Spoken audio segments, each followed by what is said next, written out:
할렐루야 할렐루야 할렐루야 할렐루야 할렐루야 할렐루야 할렐루야 할렐루야 죄짐 맡은 우리 구주 어찌 좋은 친구인지 걱정 근심 무거운지 우리 주께 맡기세 할렐루야 할렐루야 할렐루야 할렐루야 할렐루야 할렐루야 할렐루야 할렐루야.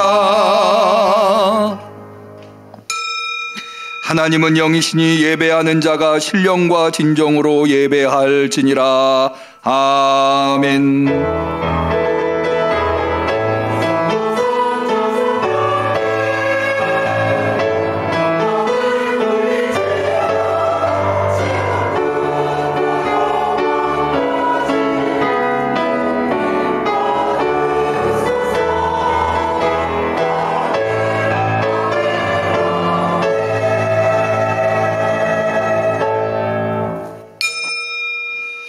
여호와께 감사하라. 그는 선하시며 그 인자심이 영원하미로다. 건축자의 버린 돌이 진모퉁이의 머릿돌이 되었나니 여호와의 이름으로 오는 자가 복이 있으며 우리가 여호와의 집에서 너희를 축복하였도다. 아멘. 이 세상의 진정한 통치자로 구원자로 예수 그리스도께서 오셨음에도 불구하고 사람들은 예수님을 버리고 십자가에 못 박기까지 하였지만 우리에게는 예수 그리스도가 우리의 참된 구세주이심을 깨달아 알아서 그분을 영접하고 오늘도 그 은혜에 힘입어 주 앞에 나와 종려주일 예배로 드리게 하시니 감사합니다. 우리의 심령에 예수 그리스도를 참된 통치자로 모시오니 좌정하시사 우리의 예배를 받아 주옵시고 심령을 다스려 주시옵소서. 예수님의 이름으로 기도 올리옵나이다. 아멘.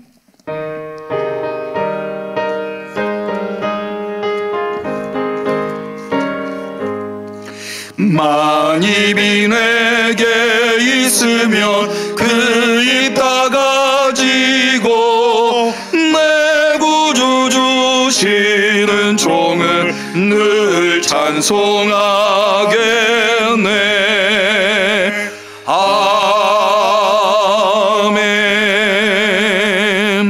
십자가에 달리신 주님 앞에 우리의 신앙을 고백할 때에 전능하사 천지를 만드신 하나님 아버지를 내가 믿사오며 그 외아들 우리 주 예수 그리스도를 믿사오니 이는 성령으로 잉태하사 동정녀 마리아에게 나시고 본디오 빌라도에게 고난을 받으사 십자가에 못 박혀 죽으시고 장사한 지 사흘 만에 죽은 자 가운데서 다시 살아나시며 하늘에 오르사 전능하신 하나님 우편에 앉아 계시다가 저리로서 산자와 죽은 자를 심판하러 오시리라. 성령을 믿사오며 거룩한 공예와 성도가 서로 교통하는 것과 죄를 사하여 주시는 것과 몸이 다시 사는 것과 영원히 사는 것을 믿사옵나이다. 아멘.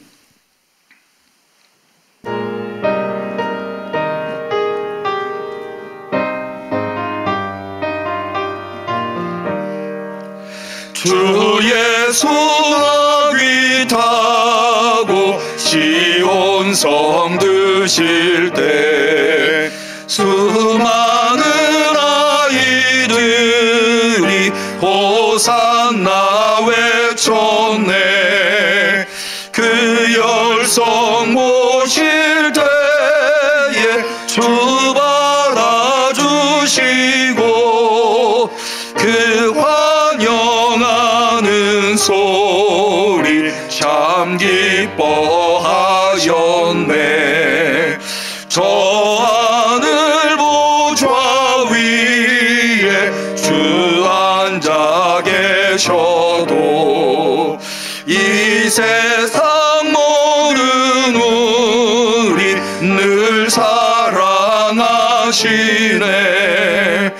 그 사랑받은 우리 주 앞에 나와서 그 깃발 아래 모여 소산나 부르세. 주 예수 믿는 우리 주 찬송 안 하면 돌들도 입을 열어 호산나 부르리. 이여로 찬송해도 늘 부족하오니 온 맘과 정성 들여 주 찬송하리라. 아멘.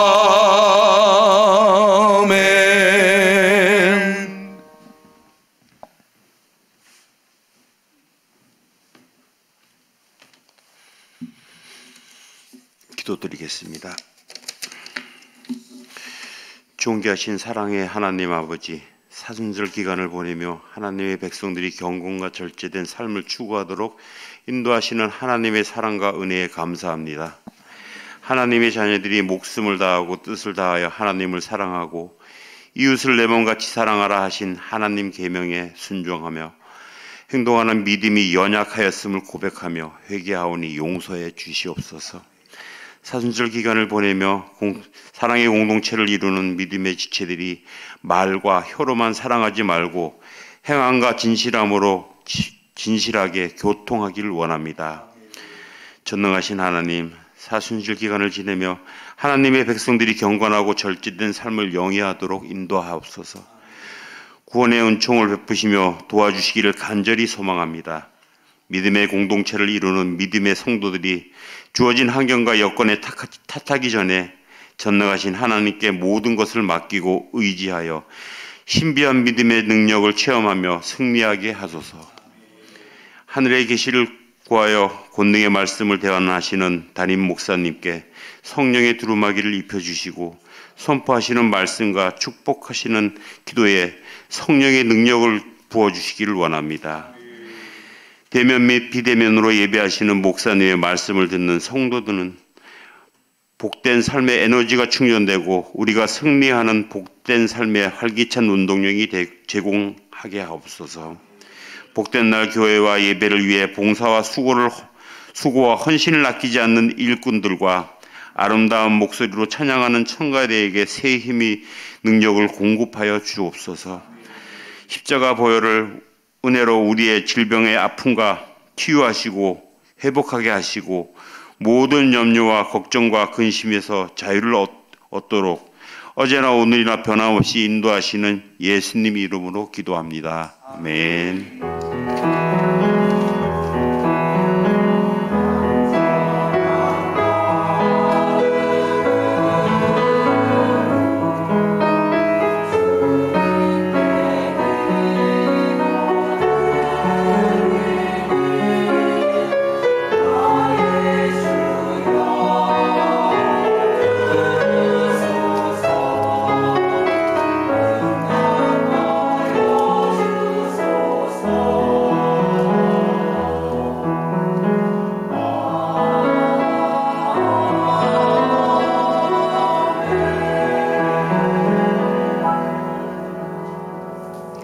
하나님께서 우리의 간절한 기도를 들어주시기를 축원합니다. 아멘.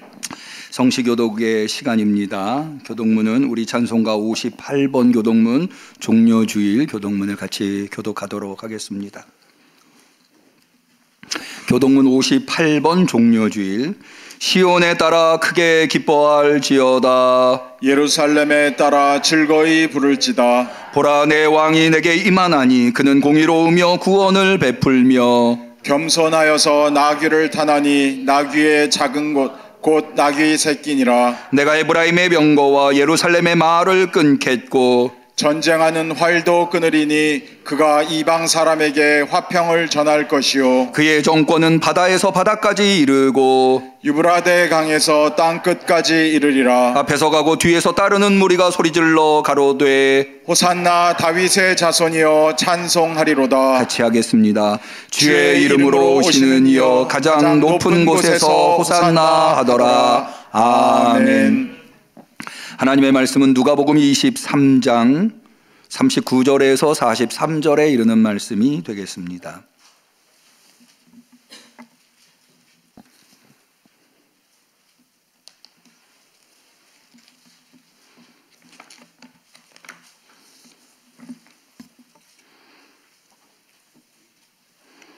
신약성경 139페이지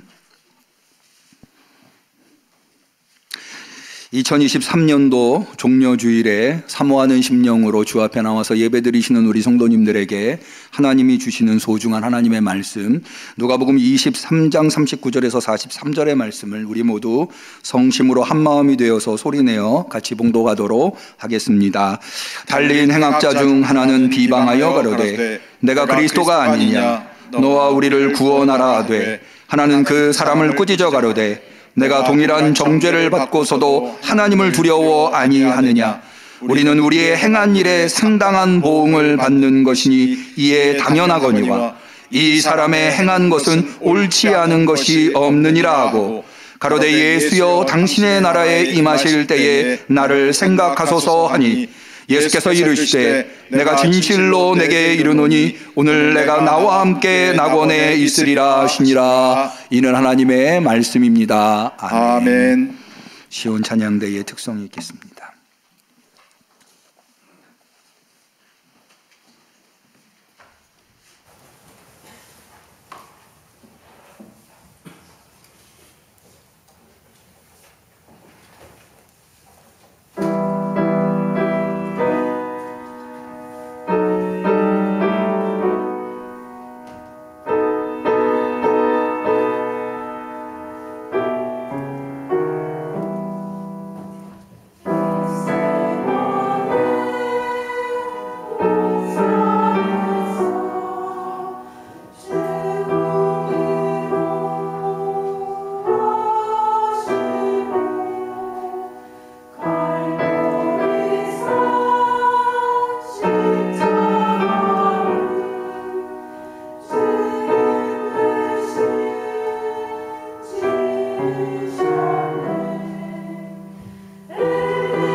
아멘.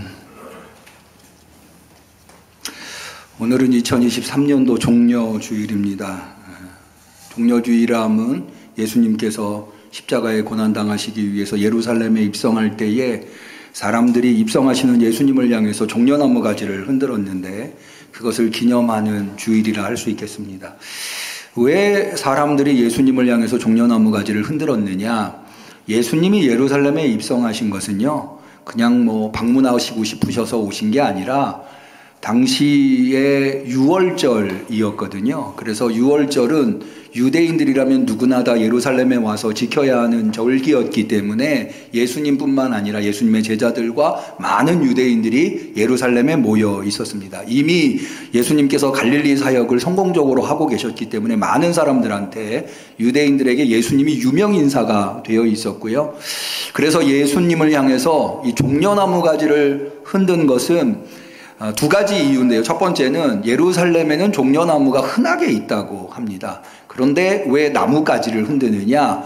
이 나무는 통치자의 통치권을 의미한다 할 수 있겠습니다. 왜 구약에 보면은 통치권이라고 하는 말 대신에 홀이라고 하는 단어가 사용되는데 그 홀이 뭐냐면 그 지휘관의 지팡이, 예를 들어서 모세의 지팡이, 이런 지팡이를 의미합니다. 그러니까 누군가를 향해서 나무를 흔든다고 하는 것은 나의 통치자 되신다라고 하는 의미로 흔드는 거거든요. 실제로 예수님께서 나귀를 타고 예루살렘 성에 입성하실 때 양쪽으로 사람들이 도열해가지고 나뭇가지를 흔들고 바닥에는 자신의 겉옷을 펼쳐서 깔고 이런 행위들이요, 당시에 시대적으로 보면 통치자가 자신의 통치 지역에 왔을 때 그 백성들이 하는 행동이랑 비슷한 행동입니다. 요즘도 간혹 북한의 뉴스를 보면 북한 통치자가 이렇게 지나갈 때 사람들이 막 뭘 흔들면서 환호하지 않습니까? 그런 현상이라고 생각을 하시면 돼요. 그래서 예수님을 메시아로 생각한 유대인들이 그렇게 예수님이 예루살렘에 입성할 때 종려나무 가지를 흔들게 된 거죠. 그런데 예수님께서 메시아인 건 맞으나 메시아로서 당시의 메시아라고 하는 것은, 원래 메시아라고 하는 단어는 히브리어인데요, 우리나라 말로 하면은 기름 부음 받은 자입니다. 그것을 의역해서, 그러니까는 헬라어로 번역한 것이 바로 크리스투스, 우리가 흔히 그리스도라고 하는 것, 기름 부음 받은 자라고 하는 뜻인데요. 그러면은 왜 기름을 사람한테 붓느냐? 통치자를 세우기 위해서 사울을 세울 때 기름 붓죠. 다윗을 세울 때 사무엘이 기름 붓죠. 그런 것처럼 자신들의 통치자를 세우기 위해서 기름을 붓는 거거든요. 그러니까는 메시아, 그리스도, 기름 부음 받은 자라고 하는 의미는 어떤 의미냐면 통치자라고 하는 의미입니다. 그런데 이것이 구세주라고 하는 의미를 갖는 이유는 당시의 통치자를 구세주, 소테르, 당시의 통치자는 누가복음에 의하면 아우구스투스, 우리가 흔히 옥타비아누스를 얘기하죠. 그를 황제라고, 통치자라고 부르면서 동시에 소테르, 구세주라고 불렀습니다. 그래서 이 통치자는 구세주라고 하는 의미를 갖게 되는 거죠. 그런 예수님께서 예루살렘에 입성하실 때에 사람들은 예수님에게 이 당시의 구세주, 소테르라고 하는 것은 적군을 물리치고 자기 백성을 구원하는 것을 의미하는 거거든요. 그런데 예수님은 그렇게 로마를 쳐부시고 하나님의 백성을 구원하는 방식으로 인류를 구원하는 것이 아니라, 잘 아시다시피 십자가의 죽으심으로 말미암아 이른바 대속적 죽음, 그래서 죄로부터 우리 인류를 구원하시고자 하시는 그런 방식으로 예수님은 구세주가 되셨다고 하는 것. 그래서 예수님께서 이제 나귀를 타고, 원래는 당시의 통치자가 자기의 통치 지역에 입성할 때는 말이나 아주 위험 있는 말이나 혹은 그런 말이 끄는 마차, 황금마차, 자신의 권세를 과시하기 위한 그런 마차를 타고, 그래서 사람이 그 앞에 서면 그 위험에 압도되는 형태로 나타나기 마련인데요. 이제 예수님께서는 아시다시피 나귀, 심지어 다 큰 나귀가 아니라 나귀 새끼를 타고 예수님이 예루살렘에 입성하셨다고 하는 것은 예수님의 통치 방식이 당시에 통치자들이 보여줬었던 굴림의 방식이 아니라 백성들을 억압하고 그 위에 올라서는 방식이 아니라 섬김의 방식으로 겸손한 통치자로 구세주로 이 세상에 오셨다고 하는 것을 상징적으로 보여주는 것이다 라고 할 수가 있겠습니다. 그렇게 해서 이제 예수님께서 예루살렘에 오늘 입성하십니다. 주일날 이스라엘 사람들은 안식일에는 그런 일을 하지 않고, 주일은 안식일이 아니죠. 안식일은 토요일이고 주일은 안식일 다음 날이기 때문에 오늘 주일 예수님이 예루살렘에 입성하시고 그 다음에 월요일부터 이른바 고난주간 예수님의 최후의 일주일을 지내시게 되는데요. PPT를 좀 보여주실까요? 예루살렘에 입성하신 예수님께서 일주일을 어떻게 보내셨는가 정리를 좀 해봤는데요. 월요일 날은 성전에, 예루살렘에 주일날 입성하신 예수님이 성전을 돌아보시고 그냥 베다니로 가십니다. 예수님은 예수님의 생애 일주일을 낮에는 성전에서 밤에는 베다니에서 오고 가시면서 일주일을 보내시는데, 첫날은 그렇게 보내시고요. 둘째 날인 월요일은, 내일은 예수님이 예루살렘에 입성하시다가 여러분 잘 아시는 대로 무화과 나무를 만나죠. 그런데 예수님이 열매를 얻으려고 했는데 열매가 없고 잎사귀만 무성하니까 이른바 무화과 나무 저주 사건이 있게 되고요. 성전에 들어가셔서 장사꾼들이랄지 이런 사람 내쫓으시고 제사 못 드리게 하는 성전 사건이 있고요. 그런 다음에 화요일은 예수님께서 성전에서 이런저런 것들을 가르치십니다. 대표적으로 6가지를 가르치시는데, 뭐 여러분이 잘 아시는 부활 논쟁이랄지 헌금이랄지 그리스도 논쟁이랄지 이런 것들이 이제 성전에서 나오는 내용이고요. 수요일 날은 여러분이 잘 아시는 옥합 사건이 발생, 옥합 사건이 있는 날이 이 수요일입니다. 이 옥합 사건도 예수님의 일주일의 생애는 모두 다 예수님의 십자가 사건과 밀접한 관련이 있는데요. 여러분, 예수님이 그리스도라고 말씀드렸죠. 그리스도라고 하는 말이 기름 부음 받은 자라고 그랬잖아요. 예수님이 언제 기름 부음 받으셨습니까? 사실은 예수님의 생애를 전체를 돌아보면 오직 이 옥합 사건, 이름이 알려져 있지 않은 한 여인이 옥합을 깨트려서 예수님의 머리에 기름을 부은 사건, 이것이 바로 예수님이 그리스도이심을 이 여인이 나타내 보여준, 그래서 예수님께서 성경에서 기념하라고 한 사건이 딱 2가지가 있는데요. 하나가 최후의 만찬, 성만찬을 기념하라고 그러셨고요. 또 하나가 바로 이 옥합 사건을 기념하라고 하셨습니다. 그래서 예수님은 이 옥합 사건을 통해서, 옥합 사건은 예수님의 십자가 사건과 매우 밀접하게 관련이 있는데, 왜냐하면 당시에 이제 어떤 분이 임종을 하시면 우리나라도 염을 하잖아요. 그런데 유대인들은 염 대신에 몸에다가 기름을 발라서 방부제 역할을 했었습니다. 근데 예수님은 기름을 바를 수가 없었죠. 왜냐하면 급하게 장례를 치렀고 예수님이 그 다음 날은 안식일이었고 기름을 바를 수 있는 날이 안식일이 지난 그 다음 날, 우리식으로 얘기하면 주일날 기름을 바를 수 있었는데, 그 주일날 예수님이 새벽에 부활하셨기 때문에 기름을 바를 수가 없었죠. 그래서 예수님께서 이 옥합 사건에서 제자들이 이 여인을 비난할 때 가만두어라, 이 여인이 나의 장례를 미리 준비하였다라고 말씀을 하시는 겁니다. 이게 이제 수요일날 있었던 사건이고요. 그 다음에 목요일날은 여러분이 잘 아시는 최후의 만찬, 유월절 만찬, 이게 이렇습니다.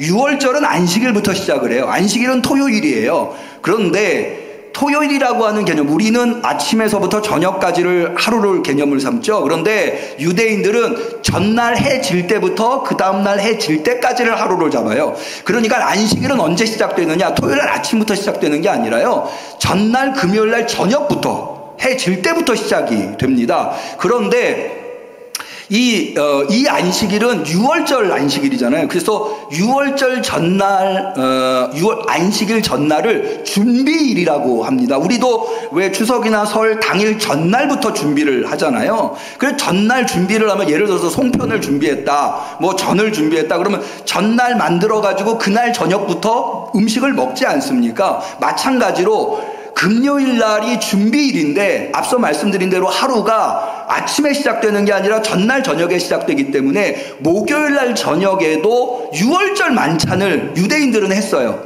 그 유월절 만찬을 예수님이 제자들이랑 한 거고요. 그 유월절 만찬을 예수님이 이른바 성만찬, 이는 이 떡은 내 살이다. 이 피는 이 포도주는 내 피다. 이거 십자가의 죽으심과 연관을 하신 것이죠. 그렇게 최후의 만찬을 하시고 난 다음에 제자들과 함께 겟세마네 동산에서 기도를 하시다가 가룟 유다가 데리고 온 성전 군병들에 의해서 체포가 되시죠. 좀 넘겨주실까요? PPT를 넘겨주시면 이 목요일 저녁부터 있었던 시간들을 좀 목요일 저녁부터 예수님이 십자가에 달리실 때까지는 아주 자세하게 성경이 기록하고 있는데 목요일 저녁에 그렇게 체포되셔가지고 밤새도록 대제사장에게 신문을 받으시고 그런 와중에 베드로가 예수님을 3번 부인하죠. 3번 부인할 때 뭐가 울죠? 닭이 울죠. 닭이 울었다는 것은 새벽을 의미하는 거죠. 새벽에 베드로가 예수님을 3번 부인하게 되는 거고요.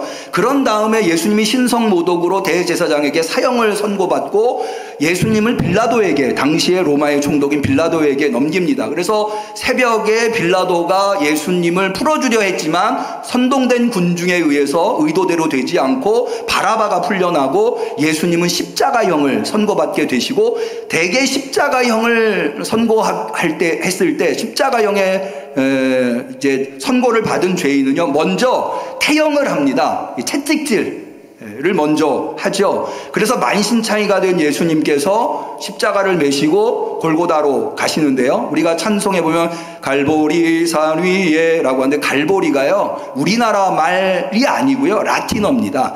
우리나라 말로 해골곳이에요. 해골산이라는 뜻이에요. 우리가 골고다 이렇게 얘기를 하죠. 거기에 왜 해골이 많았는가 하면, 왜 사람을 십자가형으로 처형할까요? 보여주기 위한. 이게 대부분은 이제 로마에 반역한, 로마에 저항한 사람들을 십자가형으로 처형했는데요.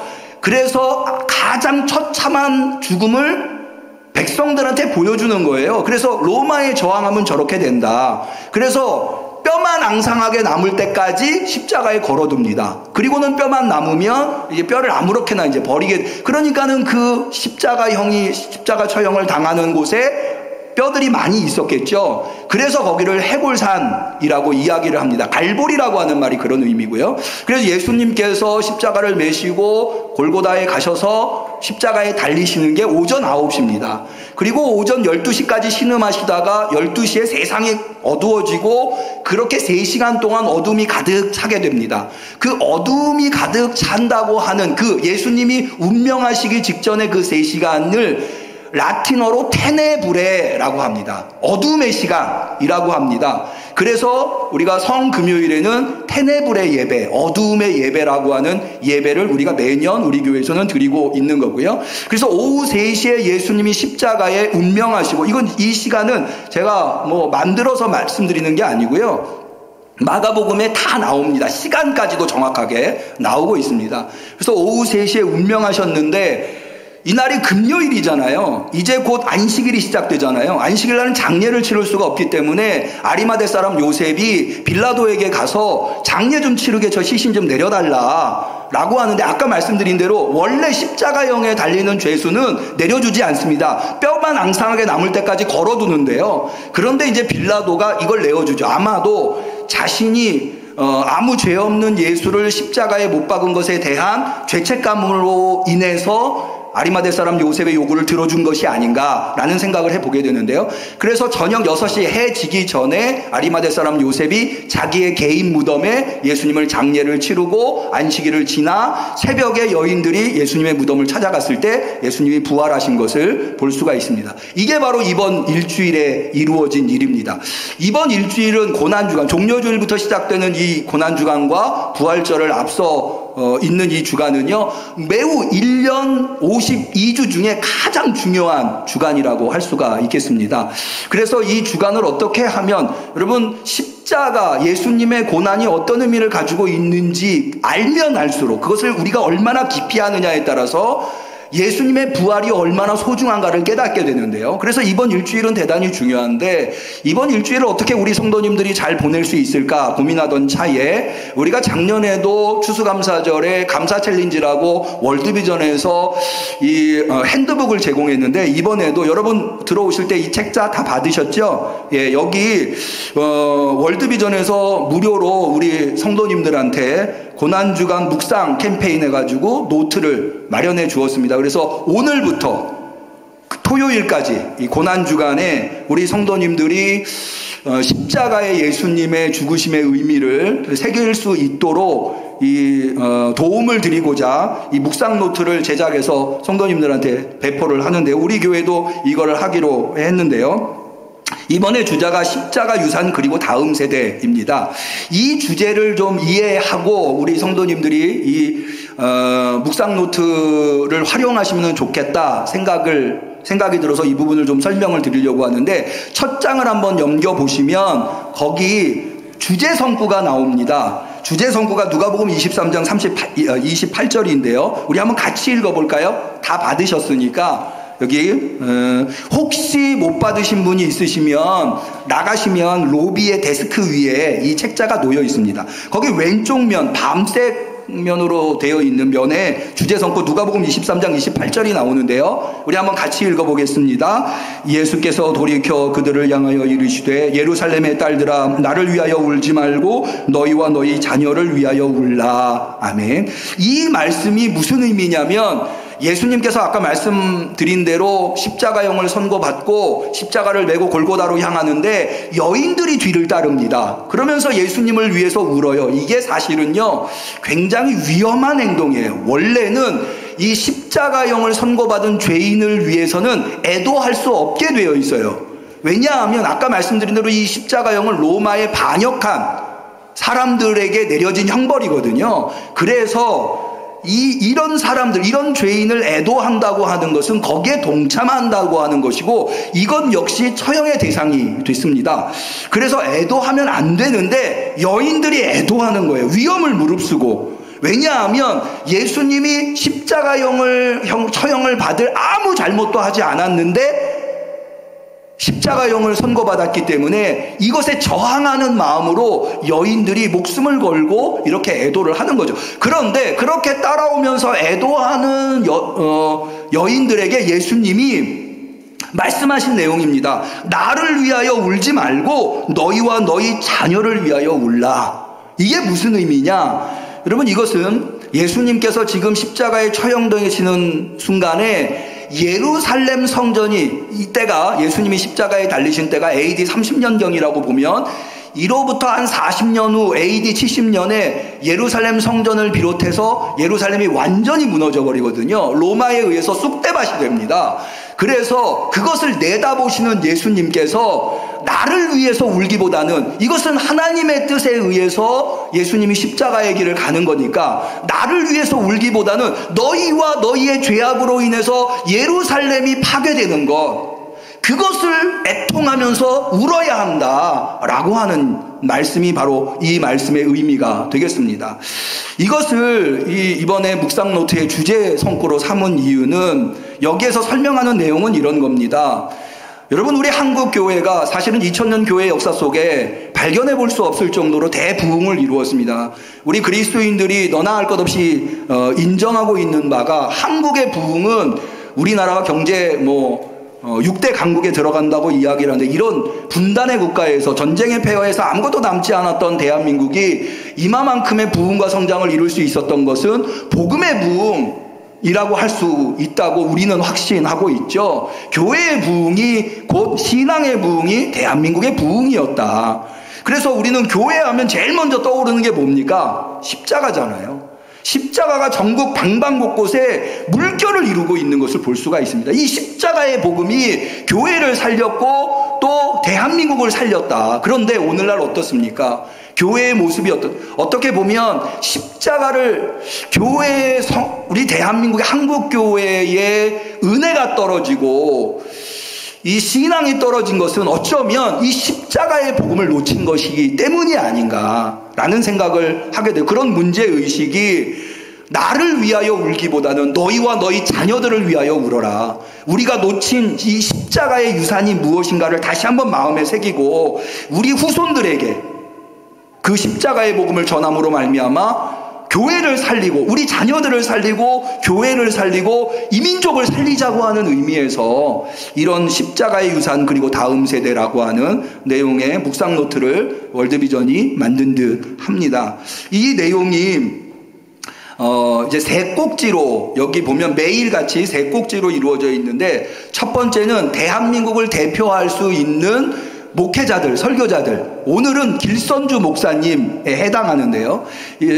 이런 대표적인 길선주 목사님뿐만 아니라 주기철 목사님, 우리 성결교단의 대표적인 부흥 강사님이신 이성복 목사님의 십자가 설교도 여기 매일같이 하나씩 포함되어서 이 십자가에 우리 신앙의 선조들이 십자가를 어떻게 받는가, 그런 십자가의 유산을 우리가 새겨서 우리 다음 세대에게 전달하자고 하는 측면에서 한국을 대표하는 목회자들의 설교들, 십자가 설교들을 수록했고요. 두 번째로는 우리 다음 세대에게 그 십자가를 전달하려면 다음 세대가 어떤 세대인지 알아야 하니까 다음 세대의 전문가들, 우리가 MZ세대라고 하잖아요. 20대, 30대 젊은이들을 MZ세대라고. 그 MZ세대는 어떤 세대인가, 이런 것에 대한 전문가들의 글들이 수록되었고요. 마지막으로는 가장 우리 다음 세대에게 십자가의 복음을 전할 수 있는 효과적인 방법은 가정예배. 우리 가정의 다음 세대들이 있잖아요. 그래서 가정예배를 드릴 수 있도록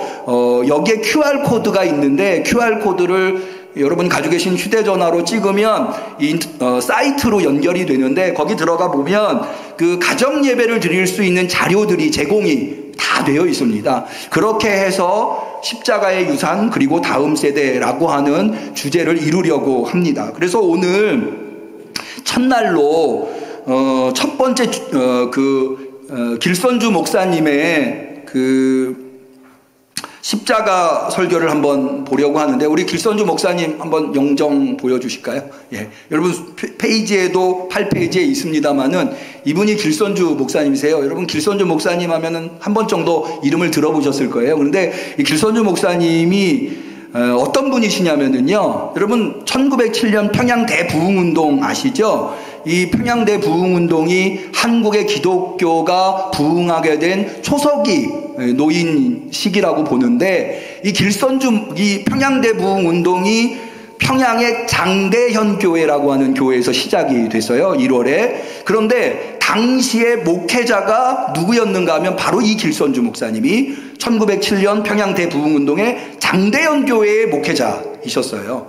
그리고 또 여러분이 잘 아시는 새벽기도회, 한국교회의 새벽기도회를 만드신 분이 바로 이 길선주 목사님이 기독교인이 되기 전에 도사셨다더라고요. 도사일 때 새벽에 일어나서 도 닦던 방식을 이제 목회자가 돼서도 이거 하나님을 만나야 되겠다 생각을 해서 새벽에, 물론 그 전에도 새벽에 깨어 기도하시는 목회자들이 있었습니다만은 한국교회 하나의 제도로 정착하게 한 분이 이 길선주 목사님이라 하고요. 또 한 가지 더, 이분은 민족운동을 열심히 하신 분이라고 합니다. 그래서 2009년도에는요, 이 길선주 목사님을 우리나라에서 민족운동의 선구자라고 보고 건국훈장 독립장을 2009년도에 길선주 목사님에게 추서했다고 합니다. 그러니까 한국교회에 굉장히 중요한 유산이 되는 목사님이라고 할 수가 있는 거죠. 이 길선주 목사님의 십자가 설교가 제일 먼저 주일날 오늘 이제 묵상 노트에 수록이 되었는데요. 오늘 우리가 읽은 누가복음 23장 29절에서 43절에 나와 있는 말씀이 바로 이 길선주 목사님의 십자가 설교의 성구입니다. 여러분이 읽어보셨으니까 아시겠습니다만은 이 내용은 여러분 잘 아시는 내용이에요. 예수님께서 십자가에 달리실 때 양쪽에 두 강도가 있었는데, 그런데 한쪽 강도는 예수님을 저주했지만, 욕했지만, 예수님을 비난했지만, 또 다른 한편 강도는 예수님을 인정하고 예수님을 믿고, 그래서 예수님을 통해서 구원을 얻어서 낙원을 허락받았다라고 하는 내용, 이 내용이 길선주 목사님의 십자가 설교의 주제 말씀이 되겠습니다. 이 길선주 목사님의 십자가 설교를 보기 전에 먼저 예수님의 십자가, 특별히 누가복음에 담겨 있는 이 예수님의 십자가를 이야기할 때 이 누가복음은 두 가지 측면에서 여러 가지 다른 복음서하고 공간 복음서하고 차이가 있습니다만은 크게 두 가지의 차이가 있는데요. 첫 번째는 우리가 흔히 예수님과 같이 십자가에 달린 사람들을 강도라고 하죠. 그래서 오른편 강도, 구원받은 오른편 강도 이렇게 표현하는데, 누가복음은 강도라고 표현하지 않고 행악자라고 표현을 합니다. 우리 읽었습니다마는 39절을 다시 한번 볼까요? 9절에 보시면 달린 행악자 중 하나는 비방하여 가로되 라고 되어 있죠. 그러나 40절에 하나는 그 사람을 꾸짖어 가로되. 그래서 강도라고 하는 표현을 안 쓰고 행악자라고 하는 표현을 씁니다. 두 번째는 마가복음이나 마태복음에는 두 강도 모두가 예수님을 비난한 것으로 되어 있는데 누가복음만은 한 강도만 예수님을 비방하고 또 다른 강도는 예수님을 인정하고 예수님을 영접하고 구원받은 것으로, 이것을 이렇게 표현한 데에는 명백한 이유가 있습니다. 누가복음에 의하면 여러분 생각을 해보세요. 십자가 위에서 구원받을 수 있다고 하는 것, 이제 임종이 얼마 안 남았어요. 그리고 처참하게 십자가에 지금 죽어가고 있는 사람이에요. 그런데 그런 사람이 십자가 위에서 구원을 받았다고 하는 것은 우리 이 세상에 태어난 인류 중에 구원받지 못할 사람이 단 한 사람도 없다는 거죠. 예수님의 십자가는 모든 인류를 구원하기에 넉넉한 능력을 가지고 있는 대속의 십자가라고 하는 것을 누가복음은 보여주기 위해, 그래서 강도라고 하는 표현을 쓰지 않고 행악자라고 하는 표현을 쓴 이유는요, 당시에 로마에 저항하기 위해서 민중봉기를 일으켰었던 유대인들을 강도라고 표현을 했거든요. 그러니까 누가복음은 그런 강도라고 하는 단어보다 여기에 또 다른 의미가 부여될 수 있으니까 그냥 단순하게 범죄자, 죄인이라고 하는 의미의 행악자라고 하는 단어를 사용해서 모든 죄인을 넉넉히 구원할 수 있는 주님이시다. 십자가 위의 의미가 바로 그런 의미다. 대속적 의미를 가지고 있는 것이 바로 예수 그리스도의 십자가라고 하는 것을 이 구원받은 강도의 이야기를 통해서 우리에게 알려주고자 한다는 거죠. 여기에서요, 우리 길선주 목사님의 설교를 살펴보기 전에 한 가지 좀 제가 짚고 넘어가고 싶은 부분이 있어요. 뭐냐면 제가 지난 주간에 좀 흥미로운 동영상 하나를 봤는데요. 그게 뭐냐면 유대교 TV라고 하는 게 있더라고요. 그것은 뭐냐면 유대교의 이제 성도인 것 같은데 유대교를 소개하는 거예요. 그런데 예수님의 십자가에서 흘리신 대속의 피가 결코 속죄할 수 없다고 하는 것을 유대교적인 입장에서, 여러분 우리가 예수님이 십자가 위에서 흘리신 피가 대속의 피라고 하는 것이 사실은 구약의 레위기에 근거를 하고 있거든요. 구약에 보면 제사를 드릴 때 그러니까는 죄를 지은 제주가 자신의 죄를 해결하기 위해서 짐승을 잡아서 제단에 피를 흘려서 제사를 드리는, 그것을 통해서 대속, 죄 용서함을 받는다고 되어 있는데, 그것이 이제 전형이 되어서 예수님이 십자가에 죽으신 것이 대속적인 의미를 가지고 있다. 우리가 그렇게 이해를 하고 있는데, 정작 유대교에서 보는 이 속죄 제사, 그래서 우리가 예수님을 하나님의 세상 죄를 지고 가는 하나님의 어린 양이라고 표현을 하잖아요. 이게 다 구약의 레위기의 제사법에 나오는 건데, 유대교에서는 예수님이 그런 대속적 죽음을 할 수 없다. 예수님의 십자가의 죽음은 대속적 죽음일 수 없다라고 하는 것을 성경적인 근거를 들어서 설명하는 동영상이 있더라고요. 그래서 제가 그거를 보니까 이거 혹시 우리 성도들이 좀 보면 여기에 마음이 술렁일 수 있겠구나라는 생각이 들어서 요거 동영상 잠깐 좀 보죠. 좀 동영상 좀 보여주실까요? 하지 않는다는 얘기입니다.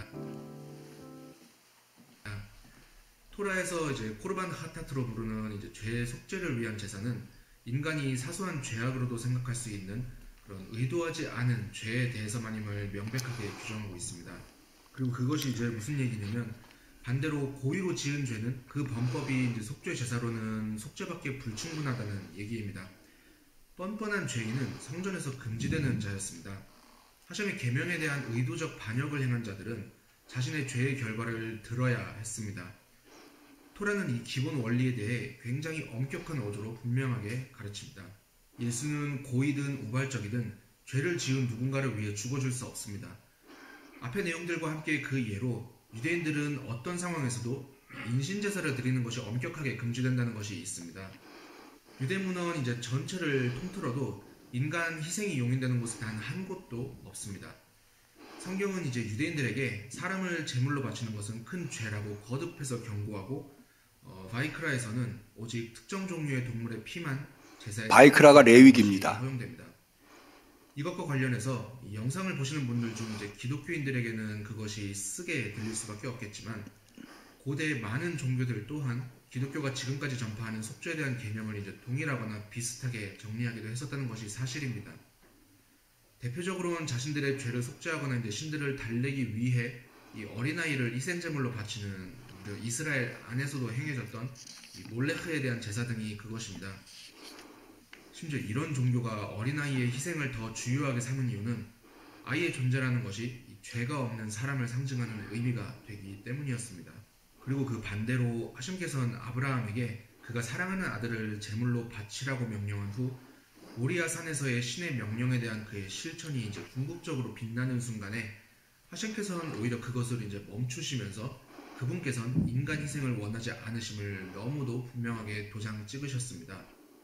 네, 여기까지 보도록 하겠습니다. 그러니까는 이분이 주장하고 있는 예수님의 십자가의 죽으심이 레위기적인 입장, 제사, 유대인의 제사법의 입장에서 보면 세 가지 문제가 있다는 거예요. 첫 번째는 레위기에 나오는 속죄 제사는 실수로 지은 죄만 대속할 뿐이지 고의로 지은 죄는 대속할 수 없다 라고 하는 거죠. 그래서 예수님이 모든 인류의 모든 죄를 대속했다고 하는 것은 속죄 제사에, 레위기에 나오는 속죄 제사에 해당하지 않는다라고 하는 거예요. 두 번째는 예수님이 십자가에 달리실 때 사람으로 달리셔서 피와 살을 내주셨으니까 그걸 인신공양 혹은 인신제사라고 하는데, 하나님은 여기 지금 하쇴이라고 하는 단어가 하나님을 의미해요. 원래 히브리어의 하쇴이라는 말은 그 이름이라고 하는 뜻이에요. 유대인들은 하나님의 이름, 우리가 흔히 여호와, 야훼 이렇게 부르는 이름을 부르지 않습니다. 왜냐하면 십계명에 보면 내 이름을 망령 때 일컫지 말라는 계명이 있기 때문에, 그래서 유대인들은 아도나이라고 하는 단어로 바꿔서 불렀는데, 그것도 이제 나의 주라고 하는 뜻인데 그것도 부르지 않고 그냥 그 이름이라고 하는 하쇴이라고 하는 히브리어로 부르고 있는 거예요. 어쨌든 그 하쇴, 하나님이 아브라함에게 이삭을 바치는, 모리아산에서 이삭 바치는 장면을 통해서 인신제사는 절대 금했다는 거예요. 오히려 몰렉 같은 이방 종교에서, 우상숭배에서 인신제사가 이루어졌지, 하나님을 섬기는 데서는 사람을 제물로 드리는 인신제사는 철저하게 금지했다. 그런 의미에서 예수님의 십자가의 죽으심은 이 레위기에 맞지 않는다. 마지막 세 번째로는요, 죄인의 죄를 의인의 의가 대신할 수 없다는 거예요. 여기에는 나와 있지 않지만 에스겔서에 보면 이런 표현이 나와요. 아버지가 신포도를 먹었다고 해서 아들의 이가 시리지 않는다. 이 얘기는 뭐냐면, 아버지가 의인이라고 해서 그 의가 아들이 죄인일 때 그 죄를 덮지 않는다는 거예요. 아버지가 아무리 의인이어도 아들이 죄 지으면 그 죄값은 아들이 받기 마련이라는 거죠. 그러니까는 자신이 지은 죄는 자신이 감당해야지 누군가 대신해서 감당해주지 않는다라고 하는 주장을 하고 있는 거예요. 이 세 가지 주장이 바로 아까 보신 동영상에 담겨 있는 주장입니다. 그런데요, 이 주장이 맞지 않는 결정적인 이유가 있습니다. 이것은 뭐냐 하면, 이 주장은 유대교적인 입장에서 기독교의 교리를 바라보는 거예요. 그러니까는 구약의 입장에서 예수님의 죽으심이라고 하는 신약을 바라보고 있는 거거든요. 근데 우리의 입장은, 우리는 유대인, 혹시 여기 유대교인 계신가요? 없으시죠? 예, 우리 기독교인들은요, 유대교 입장, 우리가 왜 구약을 보냐 하면 신약이 있기 때문에 구약을 보는 거예요. 우리가 왜 여호와 하나님을 하나님으로 고백하는가 하면 예수님이 하나님을 그분으로 우리에게 알려주셨기 때문에, 그러니까 예수님을 통해서 우리는 하나님을 아는 거고요, 신약을 통해서 우리는 구약을 보는 거예요. 그래서 우리가 구약을 경전이라고 얘기하지 않고 뭐라고 하죠? 구약, 올드 테스타멘트. 여러분, 올드 테스타멘트라고 하는 것은, 구약이라고 하는 것은 뭐가 있을 때만 구약이 가능한가요? 신약이 있을 때만 구약이 가능한 거예요. 그러니까는 유대인들은 구약을 통해서 신약을 보지만 우리 기독교인들은 신약을 통해서 구약을 보는 거예요. 그렇기 때문에 이 주장이 받아들여질 수 없는 거예요. 두 번째로는요, 여러분, 구약이 신약의 뿌리고 유대교가 기독교의 뿌리라고 이야기를 하는데요. 그 말의 의미가 뭔지를 오해하고 있는 거예요. 여러분, 뿌리나 씨앗을 보면 그것이 어떤 열매인지 알 수 있나요? 사과 씨를 보고 사과 뿌리를 보면 그게 사과 열매인 사과 씨인지 배의 씨인지 알 수 있나요? 여러분, 우리가 씨나 뿌리를 봐서는 몰라요. 왜냐하면 열매와 씨는 너무나 다르게 생겼기 때문에 그래요.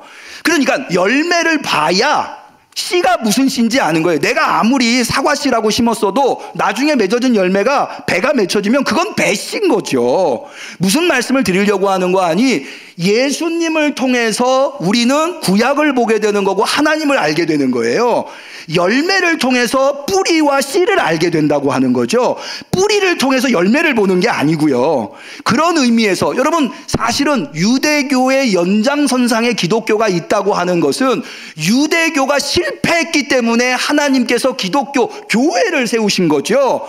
이 실패한 것을 계속해서 연장선상에서 해석하려고 한다고 한다면 이건 잘못된 거예요. 연장선적인 부분이 있지만 차별적인 부분이 분명히 있다고 하는 거죠. 마지막 세 번째, 이게 제일 결정적인 이유인데요. 뭐냐 하면 하나님은 예수 그리스도를 통해서 인류를 구원하시기로 결정하셨다는 거예요. 하나님의 결정이에요. 이것은 하나님의 절대 주권에 속하는 거예요. 그것을 이런저런 이유로 그건 아니다 틀리다라고 이야기할 수 있어요. 그러나 하나님이 그렇게 결정하셨다고 한다면 그러면 그것을 우리가 받아들이는 수밖에 없어요. 거부하면 하나님이 우리를 구원하시는 방법에서 우리가 제외되는 것밖에 없어요. 사실 이거를 받아들이기가 예수님도 쉽지는 않으셨어요. 겟세마네 동산에서 예수님의 기도를 보면 이 잔을 내게서 옮기시옵소서, 내 원대로 마옵시고 아버지의 원대로 합소 한 말씀이 뭐예요? 그 예수님의 결정을 받아들이기가 예수님도 결코 쉽지 않았던 거죠. 그럼에도 불구하고 그것이 하나님 아버지의 결정이기 때문에 그걸 받아들인 거예요. 마치 가인이 아벨의 재산만 받아주시고 자신의 재산을 안 받아주니까 하나님한테 이런 법이 어디 있습니까? 따진 것과 같아요. 여러분, 가인이 아무리 제사를 잘 마련했다 하더라도 하나님이 받아주셔야 할 의무가 있나요? 제사를 받고 안 받고는 하나님의 절대 주권에 속하는 거예요. 여러분, 하나님이 천지를 말씀으로 창조하셨어요. 믿으시기를 축원합니다. 하나님이 왜 하나님 말씀으로 창조하셨나요? 다른 방법으로 창조하지 않으시고 말씀으로 이렇게 창조하신 게 너무 부당해 보여요, 맞지 않아 보여요, 얘기할 수 있어요. 그러나 그건 하나님이 결정하신 거예요. 그 하나님이 결정하신 것에 대해서 우리가 인간이 왈가왈부할 수 있나요? 하나님은 예수 그리스도의 십자가를 통해서 인류를 구원하시기로 결정하셨어요. 그게 바로 예수 그리스도께서 우리에게 가르쳐 주신 가르침이에요. 이 믿음 위에 굳건히 서실 수 있기를 축원합니다. 그러니까 이거를 이해하지 못하면 이런 말에 넘어갈 수가 있다는 거죠. 아니, 유대교에서는 레위기에 그렇게 얘기하지 않는데 너희들은 왜 그렇게 하느냐? 예수님도 안식일을 지켰는데 너희들은 왜 안식일 안 지키고 주일 지키느냐? 이런 얘기에 이제 넘어가게 되는 거죠. 이 예수님의 대속적 죽음, 예수님의 피의 흘리심, 이 보혈의 피가 우리를 우리가 어떤 죄악이 있다 하더라도 우리를 깨끗하게 하며 구원할 수 있다고 하는 믿음 위에 굳건히 서실 수 있기를 축원합니다. 이제 이 믿음이 있다고 한다면 길선주 목사님의 설교를 들을 귀가 열려 있는 겁니다. 시간이 많이 간 관계로 길선주 목사님의 설교는 여기 페이지 8페이지에서부터 10페이지에 나와 있습니다. 간단하게만 요약을 하자면 길선주 목사님은, 저는 이 길선주 목사님의 십자가 설교를 듣고는 읽어보고는 참 많은 감동을, 이 100년 전에 목사님이신데 참 깊이가 있다, 이런 느낌을 느꼈는데요. 이분의 이제 문제 제기는 이겁니다. 십자가 위에서 그 짧은 시간에 어떻게 구원을 받을 수 있었을까? 그 강도는, 그러나 그 강도는 십자가 위에서 그리스도인이 구원받기에 충분한 신앙적 요소들을 갖추었다는 거예요. 첫 번째는 회개했다는 거죠. 두 번째는 예수님을 믿었다는 거예요. 세 번째는 전도했다는, 증거했다는 거예요. 저는 이 대목이 제일 마음에 와닿아요. 요즘 제가 전도, 증거 이거에 많이 관심이 있으니까. 여러분, 이 강도가 어디에서 전도했다고요? 이 옆에 예수님을 비방하는 자기 동료한테 얘기하는 거예요. 우리는 마땅한 죄로 말미암아 십자가에, 이분은 그렇지 않다. 예수님에 대해서 증거하는 거죠. 여러분, 이 구원받은 강도가 어디에서 그렇게 했나요? 십자가 위에서. 어느 때? 죽어갈 때. 여러분, 우리가 전도하기가 쉽나요? 전도하라고 하면 이런저런 핑계 많이 대잖아요. 나 능력이 안 돼. 기회가 없어. 시간이 안 돼. 강도는 어떻게 했다고요? 십자가 위에서. 죽어가면서 전도했다는 거죠. 이 강도를 보면 우리가 전도하지 않을 수 있는 핑계거리가 없다는 거예요. 여러분, 십자가 위에서라도 예수 그리스도를 전하겠다고 하는 사명감이 있는 성도님들이 되시기를 축원합니다.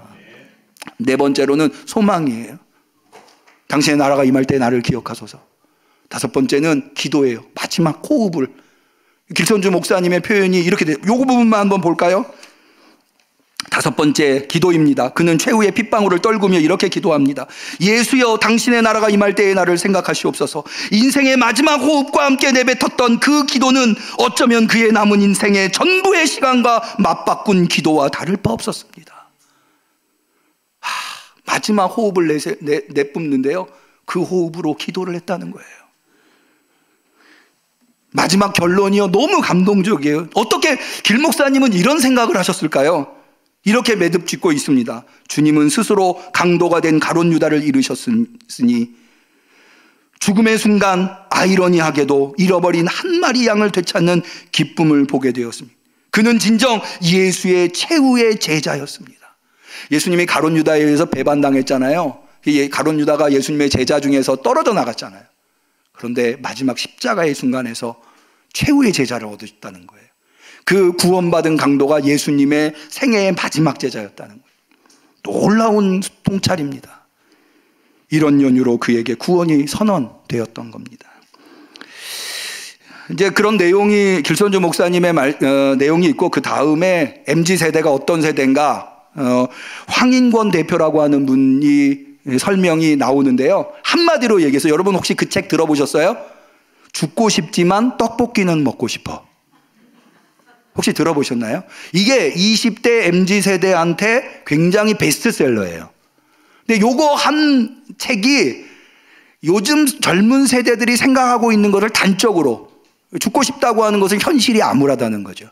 그런데 지금 당장 먹고 싶은 떡볶이는 먹고 싶다는 거예요. 그러니까 지금 현실에서 누릴 수 있는 행복을 놓치고 싶지 않은, 우리는 되게 미래를 위해서 지금 희생하면서 열심히 노력해. MZ세대는 그렇지 않다는 거예요. 내가 지금 얻을 수 있는 행복을 얻겠다. 이게 죽고 싶지만 떡볶이는 먹고 싶어 라고 하는 책 제목에서 발견해 볼 수 있다. 이런 세대들한테 예수님의 재림을 어떻게 가르치고 예수님의 십자가를 어떻게 가르치고 고민이 되는 거죠. 여러분, 이번 한 주간은 너무나도 소중한 한 주간입니다. 예수님의 십자가 강하게 붙드시기를 바라요. 그 십자가 말고는 우리를 구원으로 인도할 수 있는 것은 아무것도 없어요. 십자가 위에서도 예수님의 제자가 됐다면 우리 중에 예수님의 제자가 되지 않을 사람 없어요. 우리 중에 예수님을 통해서 구원받지 못할 사람 아무도 없어요.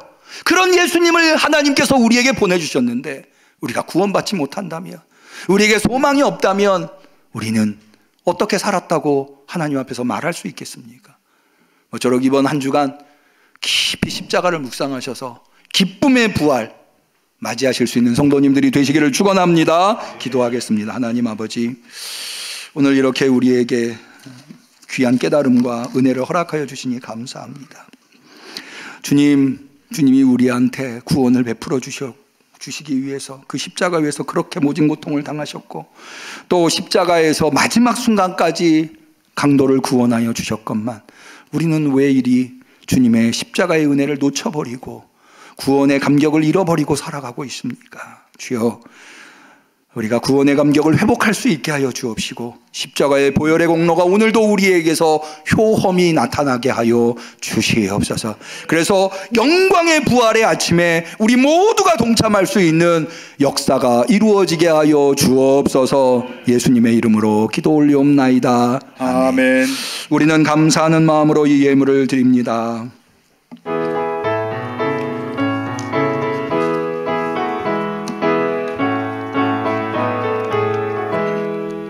만왕의 왕 내 주께서 왜 곧 초당했나. 이 벌레 같은 나 위에 그 보혈을 흘렸네. 십자가 내가 처음 볼 때에 나의 맘에 큰 고통 사라져. 오늘 믿고서 내 눈 밝았네. 참 내 기쁨 영원하도다. 늘 울어도 그 은혜 다 갚을 수 없네. 나 주님께 몸 바쳐서 주의 일 힘쓰리. 십자가 내가 처음 볼 때에 나의 맘에 큰 고통 사라져. 오늘 믿고서 내 눈 밝았네. 참 내 기쁨 영원하도다.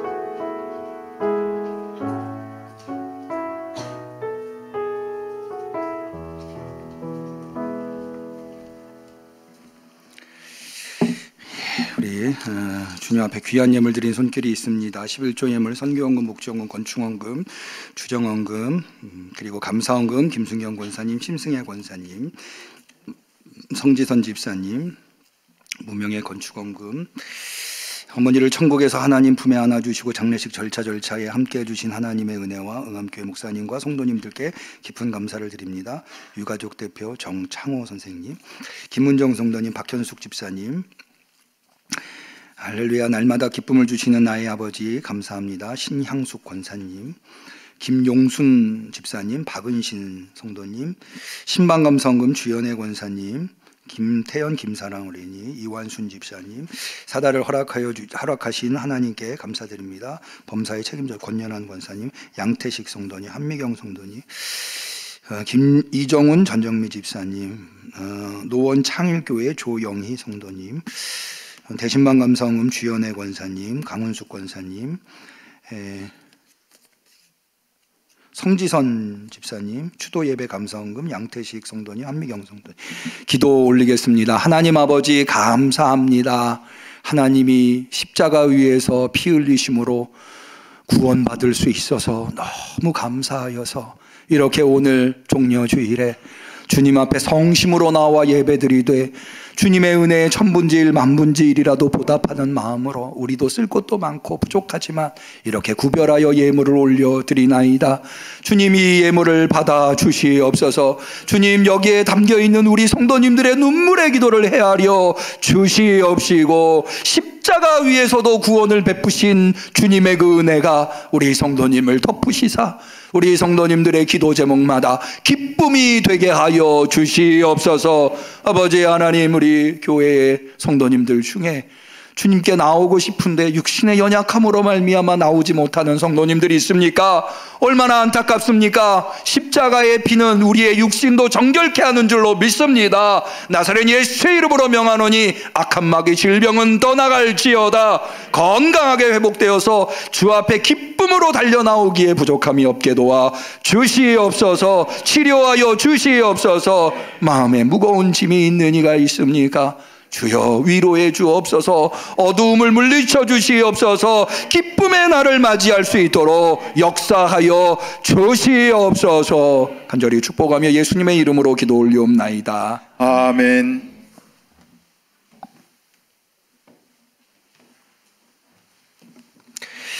교회 소식을 말씀드리겠습니다. 이번 한 주간이 중요한 주간이기 때문에 교회 소식이 여러 가지가 있는데요. 무엇보다도 우리 성금요일 테네브레 예배 주보에 날짜가 잘못 나왔네요. 4월 15일이 아니고 4월 7일입니다. 오전 11시 연합구역 예배 시간에 매년 해왔습니다. 대배실에서 갖도록 하고요. 이날이 고난주간 성금요일입니다마는 우리 기도위원회에서 정한 매달 첫째 주 금요일 응암교회 기도의 날입니다. 고난주간이기 때문에 이날은 특별히 우리 성도님들 더욱더 교회를 위해서 기도한 기회를 좀 삼고자 저녁 9시에 대예배실에서 제가 좀 인도하면서 그래서 청년들, 학생들, 우리 성도님들 좀 이날은 좀 깨어 기도했으면 좋겠다 이런 생각으로 진행을 하게 되었습니다. 꼭 기억하시고 시간 내서 참여해 주시면 좋겠고요. 돌아오는 주일 부활절입니다. 부활절이면서 동시에 창립주일입니다. 제가 이런 말씀 드리면 어떨지 모르겠는데 우리 김재행 권사님 이렇게 앉아 계신데 양옆에 김재행 권사님이 인도하신 우리 새가족이 되신 두 금숙 이금숙 성도님, 장금숙 성도님 앉아 계신데 제가 이렇게 앞에서 보니까 면류관처럼 양쪽에 계신 겁니다. 다음 주에는 우리 성도님들 1년에 하루 부활절이잖아요. 예, 좀 가족들한테 하루만 나가자. 그래서 좀 총동원이 돼가지고, 그 다음 주는 안 나와도 된다. 하루만 나가자. 그래서 좀 가족들을 좀 다 데리고 오시고, 전도 대상자분들을 좀 다 데리고 오시면, 다음 주는 좀, 선물도 좀 준비하고요. 창립주일이니까 음식도 좀 잘 준비를 해서 좀 축제 분위기가 될 수 있도록 그렇게 하려고 합니다. 꼭 좀 기억하시고 여기에 동참해 주시면 감사하겠습니다. 예, 오늘도 교회 앞 전도 실시합니다. 일단은 12시 50분에 2층 교육관에 모여서 거기 명단을 꼭 좀 확인하시고요. 해당하시는 분은 꼭 좀 모여주시면 감사하겠습니다. 선교위원회 모임이 오늘 있습니다.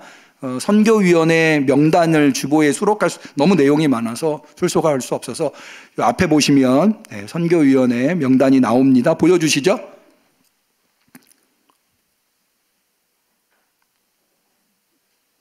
네, 안 보여주시네요. 있었는데, 예, 나오네요. 예. 위원장님 강은숙 권사님이시고요. 예, 명단이 있으니까 꼭 확인하시고 해당하시는 분은 성가대석으로 모여주시면 감사하겠습니다. 예, 이번 주에 생일이신 분이 계시네요. 우리 최미선 성도님, 박성웅 집사님, 박가영 성도님 축복하고요. 주보에 없는 광고 하나 드리도록 하겠습니다. 지난 주간에 아시다시피 우리 고 김정학 집사님께서 하나님의 부르심을 받고 임종을 하셨습니다. 장례를 위해서 우리 성도님들께서 적극적으로 도와주셔서 감사하다고 우리 정길순 집사님을 비롯해서 우리 유족 대표님으로 우리 상조님 아드님 오신 것 같은데 자리 잠깐 좀 일어나 주실까요? 예. 예, 우리 인사하실 때 환영의 박수 한번 하도록 하겠습니다. 예. 감사합니다. 그래서 우리 유족분들께서 점심에 우리 성도님들 떡을 봉헌해 주셨습니다. 또 위로해 주시고 기도해 주시면 감사하겠습니다. 우리 서로를 축복하는 축복의 노래 사랑하는 자여 같이 하도록 하겠습니다.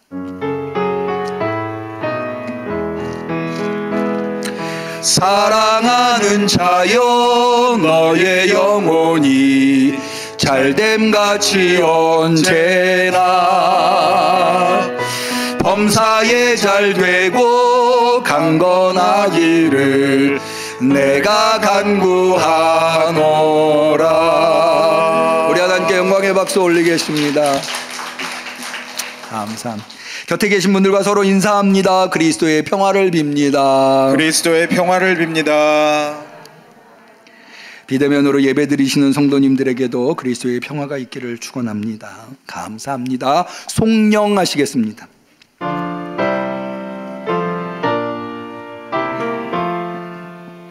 주 성부 성자 성령께 다 찬양 드리며 어제와 오늘 영원히 늘 영광 돌리세.